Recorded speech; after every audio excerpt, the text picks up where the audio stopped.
എല്ലാവർക്കും നമസ്കാരം. 28/1/2023 ഹിന്ദു ന്യൂസ് റിവ്യൂയിലേക്ക് എല്ലാവർക്കും സ്വാഗതം.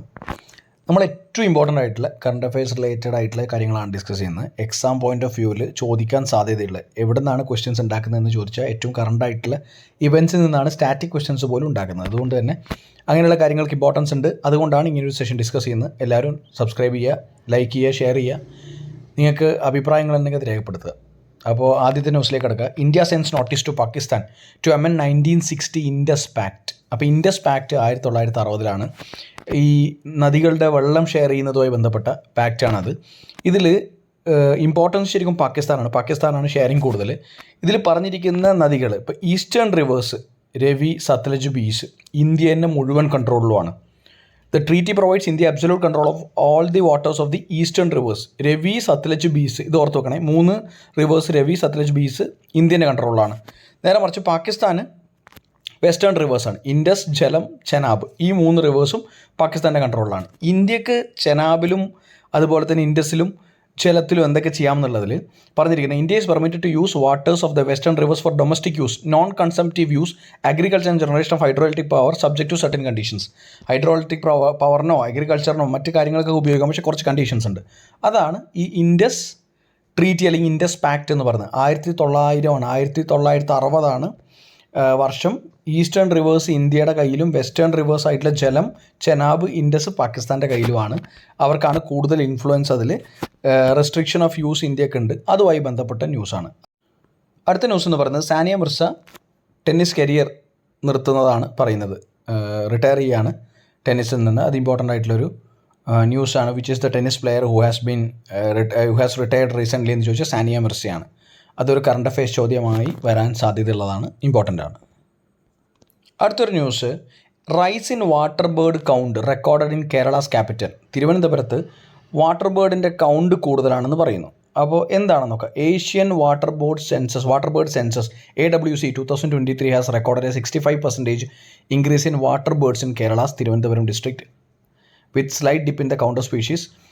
It is still hope among nature lovers despite concerns posed by anthropogenic activities.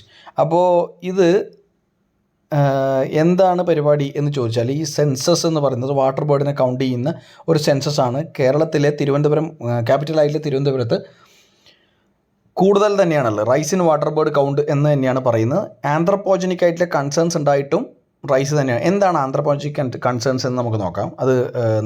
ഇത് ഈ പറയുന്ന ആനുവൽ സെൻസസ് ആരാണ് ചെയ്തിരിക്കുന്നത്? Jointly conducted by WWF India and the social forestry wing of the forest department.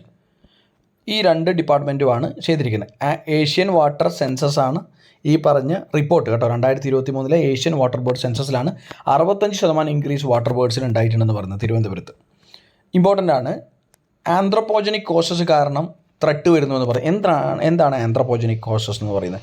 ആന്ത്രപ്പോജനിക് causes എന്ന് പറഞ്ഞാൽ മാൻ made reasons. ഇപ്പം cutting of forest, മറ്റ് industrialisation, അതുപോലെ തന്നെ construction of buildings, infrastructure development, ഇതൊക്കെ ഏത് തരം ബാധിക്കലാണ്? എൻവയോൺമെൻറ്റിനെ ബാധിക്കുക, അഡ്വേഴ്സ് ആയിട്ടുള്ള എഫക്റ്റ്. അപ്പോൾ കട്ടിങ് ഡൗൺ ട്രീസ്, അവരുടെ ഹാബിറ്റാറ്റ് നശിപ്പിക്കലൊക്കെ എന്താണ്? അഡ്വേഴ്സ് എഫക്ട്സ് ആണ്. It is all causes related to anthropogenic causes. അതാണ് ആന്ത്രപ്പോജനിക് കോസസ് എന്ന് പറയുന്നത്. പക്ഷേ 65% increase in water birds in Kerala's capital എന്നത് ഓർത്ത് വെക്കണം. ഏഷ്യൻ വാട്ടർ ബേർഡ് സെൻസസിലാണെന്ന് ഓർത്ത് വെക്കണം.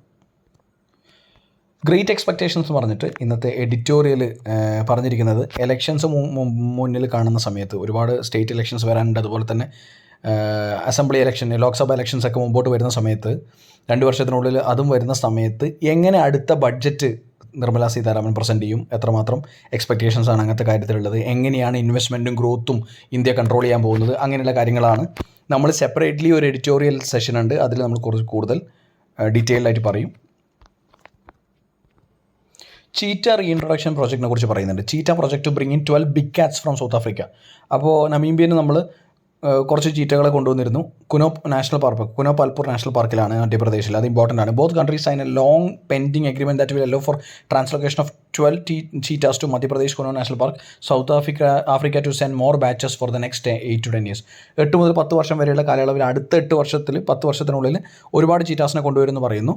സൗത്ത് ആഫ്രിക്കയാണ് ഇപ്പോൾ ഈ പറഞ്ഞ എഗ്രിമെൻറ്റിൽ ഒപ്പുവെച്ചിരിക്കുന്നത്. 12 ബിഗ് കാറ്റ്സ് ആണ് വരുന്നത്, ചീറ്റയാണ് വരുന്നത്. മുമ്പ് ചീറ്റകൾ വന്നിരുന്നത് നമീബിയ എന്നാണ്. Kuno Palpur national park Madhya Pradesh. Important ആയിട്ടുള്ള കാര്യങ്ങളാണിത്. ഇത് കറണ്ട് അഫയേഴ്സിൽ ചോദിക്കാൻ സാധ്യതയുള്ള കാര്യങ്ങളാണ്. വേറൊരു ഇമ്പോർട്ടൻ്റ് ആയിട്ടുള്ള കാര്യം, Kashmir pashmina shawls get A new age French touch എന്ന് പറയുന്നുണ്ട്. നമുക്കറിയേണ്ട കാര്യം ഇത്ര മാത്രമേ ഉള്ളൂ. കാശ്മീരിൻ്റെയാണ് പശ്മിന എന്ന് പറഞ്ഞ ഷോൾസ്. ഇമ്പോർട്ടൻ്റ് ആയിട്ടുള്ളൊരു ജോഗ്രഫിക്കലി ഇമ്പോർട്ടൻ്റ് ആയിട്ടുള്ളൊരു പ്രൊഡക്റ്റാണ് കാശ്മീർ പശ്മിന ഷോൾ. അത്രമാത്രം ആലോചിച്ചാൽ മതി. കാശ്മീരിൻ്റെയാണ് പശ്മിന ഷോൾസ്. ഇതൊരു തരം വൂളിൽ നിന്നുണ്ടാക്കുന്ന ഷോളാണ് പശ്മിന കാശ്മീർ. അടുത്തത് മ്യാൻമറിലെ ഇമ്പോർട്ടൻ്റ് ആയിട്ടുള്ളൊരു ന്യൂസാണ്. Tough new election criteria in Myanmar. മ്യാൻമറിൽ ബർമ എന്ന് പണ്ട് വിളിച്ചിരുന്ന മ്യാൻമറിൽ ഒരു പുതിയ ഇലക്ഷൻ ക്രൈറ്റീരിയ കൊണ്ടുവന്നിട്ടുണ്ട്. Parties intending to compete must have at least 1 lakh members up from earlier 1000. 1000 നിന്ന് ഒരു പാർട്ടിക്ക് കോമ്പീറ്റ് ചെയ്യുകയാണെങ്കിൽ 1,00,000 പേര് 100 മടങ്ങ് അവർ ആ ത്രഷോൾഡ് ഇൻക്രീസ് ചെയ്തിരിക്കുകയാണ്. 1000 പേരിൽ നിന്ന് എടുക്കുന്ന 1,00,000 പേരായിട്ട് വേണമെന്ന് പറഞ്ഞിരിക്കുന്നത്. അപ്പോൾ ഇലക്ഷന് കോമ്പീറ്റ് ചെയ്യുന്ന പാർട്ടികൾക്ക് എത്ര മെമ്പേഴ്സ് വേണമെന്നാണ് പറഞ്ഞിരിക്കുന്നത്? 1,00,000 മെമ്പേഴ്സ് എങ്കിലും വേണമെന്നാണ് പറഞ്ഞിരിക്കുന്നത്. Myanmar's ruling junta on Friday announced tough requirements for parties to contest an election this year, including a huge increase in their membership, a move that could sideline the military's opponent and cement its grip on politics.